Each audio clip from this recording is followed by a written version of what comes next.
নমস্কার বন্ধুরা, প্রত্যেক দিনের মতো আজকেও আপনাদের সামনে একটি নতুন ভিডিও নিয়ে আসলাম। আজকের ভিডিওতে আমি বলবো এই আগুমেন্টিন ডুও 1000 বা 1 গ্রাম ট্যাবলেট নিয়ে। এই ট্যাবলেটটি কিভাবে ব্যবহার করবেন, এর কি ডোজ আছে, এটি কোন কোম্পানি তৈরি করে, এই মেডিসিনটির কত দাম করেছে, এই মেডিসিনটির কোনো বিকল্প মেডিসিন আছে কি না, সব শেষে জেনে নেব এই মেডিসিনটির কিছু পার্শ্ব প্রতিক্রিয়া।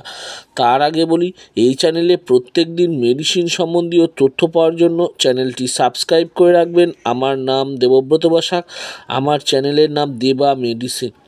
তো চলুন ফ্রেন্ড, আজকে কিছু নতুন শিখে নিই। তো ফ্রেন্ড, যে মেডিসিনটা বলছিলাম সেটি হচ্ছে আগুমেন্টিন ডুও 1 গ্রাম বা 1000 মিলিগ্রাম ট্যাবলেট। এটি 10টি ট্যাবলেটের পাতা। এই 10টি ট্যাবলেটের দাম পড়েছে 300 টাকা। মার্কেটে এরকম বিভিন্ন নামে বিভিন্ন কোম্পানির পাওয়া যায়। এটি 10টি ট্যাবলেটের পাতা। এটি গ্লাক্সো ফার্মাসিউটিক্যাল লিমিটেড কোম্পানি তৈরি করে থাকে। এর মধ্যে দেওয়া আছে অ্যামক্সিসিলিন, পটাশিয়াম ক্লাভুনিক অ্যাসিড। এই দুটো উপাদান দিয়ে এই মেডিসিনটি তৈরি করা হয়েছে। মার্কেটে এরকম বিভিন্ন নামে বিভিন্ন কোম্পানির পাওয়া যায়। আমি স্ক্রিনে দু একটা মেডিসিনের নাম দেখিয়ে দিচ্ছি, দেখে নেবেন। যেমন হচ্ছে ক্লাভাম 1000 মিলিগ্রাম ট্যাবলেট। এরকম অ্যামক্সিসিলিন বিভিন্ন নামে বিভিন্ন কোম্পানির পাওয়া যায়, সবই একই রকম। সবগুলোর মধ্যে এই অ্যামক্সিসিলিন, ক্লাভুনেট অ্যাসিড, পটাশিয়াম দেওয়া থাকে। এটি একটি অ্যান্টিবায়োটিক মেডিসিন। এটি আপনার শরীরে ব্যাকটেরিয়া দ্বারা সৃষ্ট সংক্রমণের বিরুদ্ধে লড়াই করতে সাহায্য করে। এটি ব্যবহার করা হয় নিউমোনিয়া, ঠান্ডা, কানের সংক্রমণ, ত্বকের সংক্রমণ, মূত্রনালীর সংক্রমণ, দাঁতের ইনফেকশন, সর্দি, কাশি শুকোনোর জন্য, সব ভাইরাল সংক্রমণের চিকিৎসার জন্য ব্যবহার করা হয়ে থাকে। যদি কোনো পেশেন্টের নিউমোনিয়া হয়েছে, ঠান্ডা লেগেছে, গলায় ব্যথা, গলা দিয়ে কথা বলতে পারছে না, মুখে কথা বলতে পারছে না, গলায় খুব ব্যথা হচ্ছে, সেই সব পেশেন্টদের ক্ষেত্রে এই আগুমেন্টিন 1 গ্রাম ট্যাবলেটটি ব্যবহার করা হয়ে থাকে। এছাড়া কানে ব্যথা বা ত্বকের সংক্রমণ, কানের ব্যথার যন্ত্রণার জন্য ফুলে গেছে কান, সংক্রমণ বেড়ে গেছে ইনফেকশনের কারণে, সেখানে ব্যথা হচ্ছে, তখনও ডাক্তারবাবুরা বিভিন্ন মেডিসিনের সাথে অ্যান্টিবায়োটিক হিসাবে এই আগুমেন্টিন ডুও 1 গ্রাম ট্যাবলেটটি ব্যবহার করে থাকেন। এছাড়া মূত্রনালীর সংক্রমণ, প্রস্রাবে জ্বালা, ঘন ঘন প্রস্রাব করতে সমস্যা, সেই সব পেশেন্টদের ক্ষেত্রেও এই ট্যাবলেটটি ব্যবহার করা হয়ে থাকে। দাঁতের ইনফেকশন, দাঁতে ব্যথা, দাঁত মাড়িতে ফুলে গিয়ে মাড়ি শক্ত হয়ে গেছে, গালে ব্যথা, মাড়িতে ব্যথা যন্ত্রণা হচ্ছে, সেই সব পেশেন্টদের ক্ষেত্রে বিভিন্ন মেডিসিনের সাথে অ্যান্টিবায়োটিক হিসাবে এই আগুমেন্টিন ডুও 1 গ্রাম ট্যাবলেটটি ব্যবহার করে থাকেন। সর্দি বা কাশি, ঠান্ডা, সেখানেও এই ট্যাবলেটটি ব্যবহার করা হয়ে থাকে।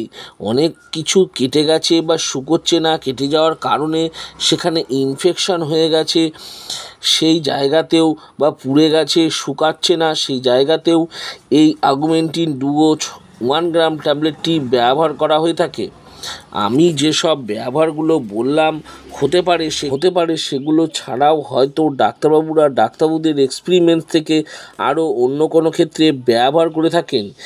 এবার জেনে নেব এই মেডিসিনটির ডোজ বা খাবার নিয়ম। এই আগুমেন্টিন ডুও 1 গ্রাম ট্যাবলেটটি দিনে 2 বার খাওয়ার জন্য প্রেসক্রাইব করে থাকেন। এটি অবশ্যই অ্যাডাল্ট বা প্রাপ্ত বয়স্কদের ক্ষেত্রে ব্যবহার করা হয়ে থাকে। এর মধ্যে যেহেতু আগুমেন্টিন অ্যামক্সিসিলিন ট্যাবলেট আছে, সেই জন্য এই ট্যাবলেটটি দিনে 2 বার বাচ্চাদের ক্ষেত্রে ব্যবহার করা হয় না। এটি বাচ্চার ওজন এবং বয়স অনুপাতে ডাক্তারবাবুরা প্রেসক্রাইব করে থাকেন। এটি যেহেতু একটি অ্যান্টিবায়োটিক মেডিসিন, সেই জন্য এটি 5 দিন, 7 দিন বা 10 দিনও খাওয়ার জন্য ডাক্তারবাবুরা প্রেসক্রাইব করে থাকেন। ডাক্তারবাবু আপনাকে যতদিন ব্যবহার করার জন্য বলেছেন ততদিনই ব্যবহার করবেন, তার বেশি ব্যবহার করবেন না। সব শেষে জেনে নেব এই মেডিসিনটির কিছু পার্শ্ব প্রতিক্রিয়া, যেমন মাথা ঘোরা হতে পারে, পেটে ব্যথা হতে পারে, বমি বমি ভাব হতে পারে, গায়ে র্যাশ বেরোনো বা অ্যালার্জি হতে পারে, মুখ শুকিয়ে যেতে পারে, কোষ্ঠকাঠিন্য হতে পারে ইত্যাদি হয়ে থাকে। আমি যেসব পার্শ্ব প্রতিক্রিয়াগুলো বললাম হতে পারে, সেগুলো ছাড়াও যদি আরও অন্য কোনো সমস্যা দেখা দিয়ে থাকে তাহলে আমি বলবো এই মেডিসিনটি বন্ধ করে দেবেন এবং সঙ্গে সঙ্গে ডাক্তারবাবুর পরামর্শ নেবেন। তো ফ্রেন্ড, এই অগুমেন্টিন ডুও 1 গ্রাম ট্যাবলেট নিয়ে ভালো করে বুঝিয়ে দিলাম।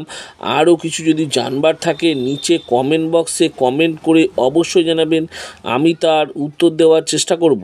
আর আমার এই ছোট্ট ভিডিওটি যদি ভালো লেগে থাকে তাহলে অবশ্যই একটি লাইক করবেন। আর আমার চ্যানেলে যদি নতুন হয়ে থাকেন তো চ্যানেলটি অবশ্যই সাবস্ক্রাইব করে রাখবেন। আর পাশে থাকা বেল আইকনটি বা যে ঘন্টাটি আছে সেটি বাজিয়ে দেবেন, যাতে এরকম নতুন নতুন ভিডিওগুলোর নোটিফিকেশনের মাধ্যমে আপনাদের কাছে খুব তাড়াতাড়ি পৌঁছে যায়। তো ফ্রেন্ড, ভিডিওটা আজকে আমি এখানেই শেষ করলাম। ভালো থাকবেন, সুস্থ থাকবেন, দেখা হচ্ছে পরের ভিডিওতে।